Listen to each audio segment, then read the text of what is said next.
LaCrosse. I'm co-owner of Wild Owl Cafe. Name is Michael, Michael. Last name LaCrosse, Lacroce.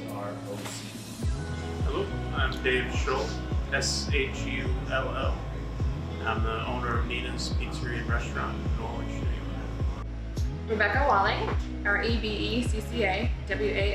Walling, and it's the Stadium Sports Bar and Grill in Oxford, New York, and I'm the general manager. Pretty much changed the way we're doing everything. Obviously, it's all takeout right now. But really, everything that we were doing before, we pretty much stopped. We looked at our menu items, decided to figure out what things would do better as a to-go item. Some things, obviously, we did before don't work for to-go.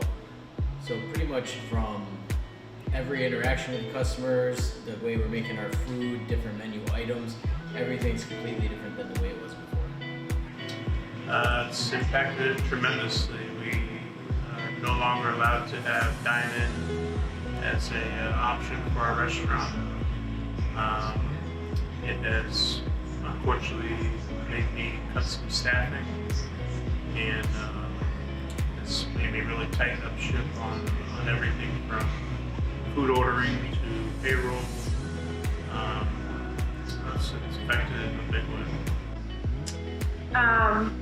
It's put us in like a crisis mode. It's something that is unprecedented. We've never practiced for this. It's not something that we have prepared for. So we're just taking it day by day and just trying to survive. Before we had traditional dine-in, takeout. We did some delivery to businesses, but something new that we had to do is delivery to residential. We had never done that prior to this.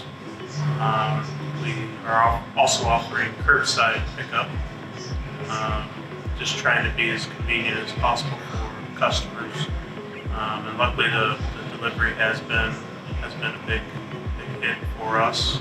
Keeps us at least pretty busy through the evenings with a lot of deliveries.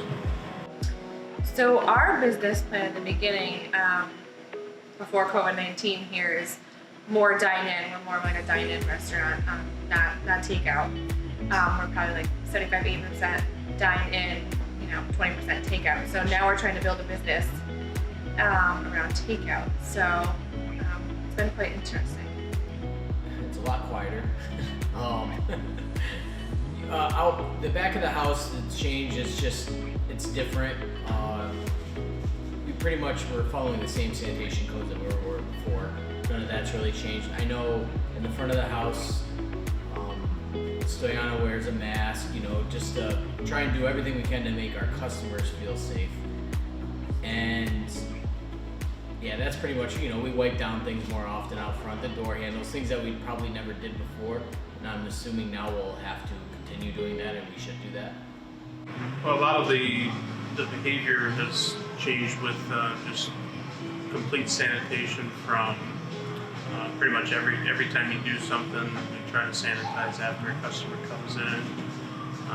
Like I said prior, we are testing our own employees to make sure that they are not running any kind of fever, things like that. We're just very cautious on customers coming in and all the in-house work that we do. We want to make sure everything's staying healthy and safe for everybody.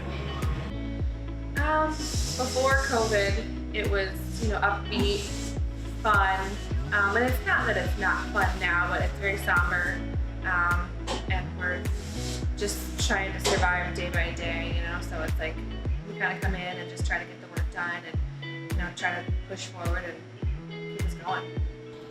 Customers, we primarily use social media. That's all we use.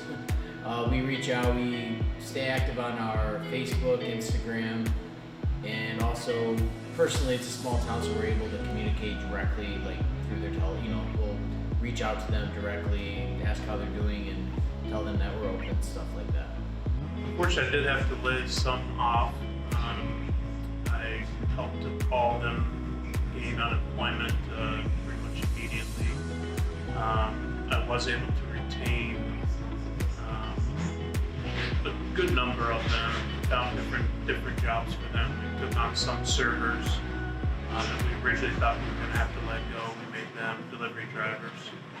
And then the health and safety is probably the most important thing. So we've even gone as far as to make sure people are feeling well when they come to work. We brought in a thermometer to check for any kind of temperatures and things like that of employees, just to make sure everybody's being as safe as possible. Our staff here is like family, so it's been really hard. We've had to let a lot of people go. There's just no hours. You know, like I said, we're built on a dining room, and so that's kind of like our atmosphere is a fun atmosphere. And so we've struggled with that. We've struggled with having to let some of them go. But hopefully we can bring them all back when this is over. I think when we do start to get back to normal, I think it will be a choice. I think it may stagger where we may not be allowed to have as many customers as we once were able to have in here. And yeah, I think it will, at least for a little while. I think it will take some time to possibly get back to where we were prior to this. I foresee, maybe half of the amount of people being allowed in. I kind of gather that's how they're going to approach things when we get back to normal. So I think it took a little time, especially up here, but I think people are starting to take it a little more serious, and I think they will be cautious with being around large events, large people, and stuff like that. I have a feeling that this COVID-19 is going to change everything. I mean, not just the dining experience, but just the way that people look at things into perspective. And I think it's going to change a lot, which is not necessarily a bad thing, but I think hopefully people will appreciate things more and not take things for